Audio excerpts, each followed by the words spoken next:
哇！終於嚟到最尾一題啦，喂！我哋望到試卷員呢個字啦，咁啊呢題咧就係2024年咧 AMC 係45題啊，53% 嘅人答得啱咧。佢就話喂7個數 x1、x2、x3、x5、x6、x7 嗰個方差 variance 咧係16。佢就問你啦，喂，如果大家每個數都乘9再減5，咁呢7個數嘅標準差 standard deviation 又係幾多咧？喂，首先大家第一樣嘢啦，一定分翻清楚咧嗰個標準差啊、方差啊、variance 啊、standard deviation 係咩料先啦。咁啊，大家永遠記得呢一個嘅倒三角形啦。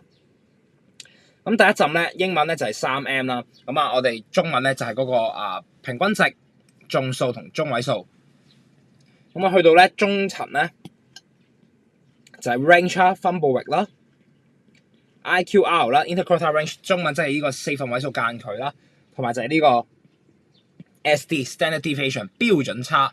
咁臨尾咧就係呢個咧 VAR 唔係踢波咧 check 越位嗰啲啦，而係呢個 variance 方差嘅。咁啊呢個咧係點玩咧？第一層咧就加減乘除都互相影響，第二層咧得乘除影響佢嘅，最終嗰層咧就係乘除，但係咧佢個乘除嘅效果要二次方去噶。咁啊呢題為例啦，咁我同你講，喂一開波嗰個方差係16，然後最終全部數乘以9再減5啦，咁最終我哋嗰個方差會係變咗咩咧？